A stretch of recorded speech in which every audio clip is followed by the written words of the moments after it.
이명박 정부부터 검찰의 주요 수사와 인사 등을 기록해온 참여연대가 문재인 정부 3년 검찰 보고서를 내놔 주목된다.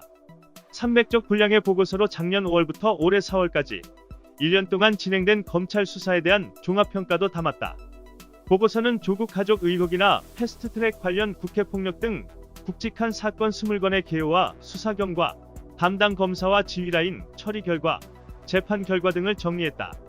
그런데 몇몇 사건의 주임 검사들이 비공개로 처리되어 있어 고발뉴스가 참여연대에 물어보니 검찰에 정보 공개 청구를 했는데 검찰이 현재 진행 중인 사건이라는 등의 이유로 주임 검사를 비공개했다고 답했다.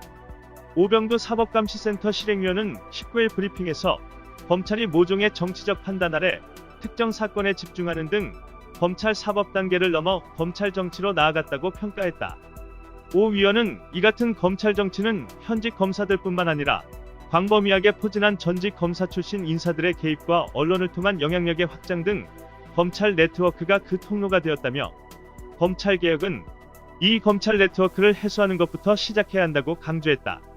검찰 네트워크에 대해 오 위원은 20일 MBC 라디오에서 실제 현직에 있는 검찰, 은퇴하고 정치권에 있는 검찰 출신 정치인들, 친검찰의 내밀한 얘기들을 공표하는 언론 등이 일정한 방향성을 갖고 이익 공유체로서 엮여 있다고 설명했다.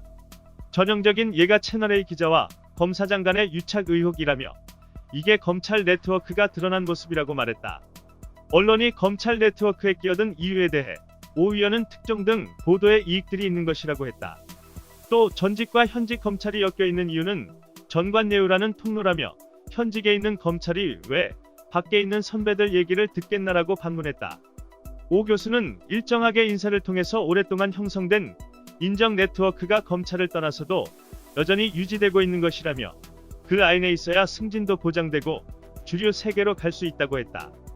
그러면서 검찰개혁은 일단 한 발 나갔다며 공수처법 등 개혁 법안들 통과로 이제 시작됐다고 평가했다.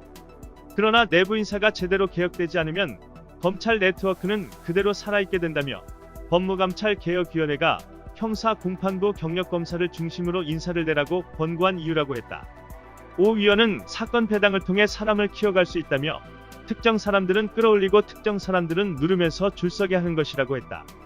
어떤 검사에게는 특정 사건을 주고 다른 검사에게는 사건을 엄청나게 몰아주는 소위 폭탄 배당을 통해 이른바 로열 패밀리를 만든다는 것이다. 오 위원은 이제는 시스템으로 가야 될 문제라며 더 이상 수장 한 사람의 의지에 따라 공정성이 좌우돼선 안 된다고 했다. 이상 뉴스 검색이었습니다. 구독과 좋아요 부탁드립니다.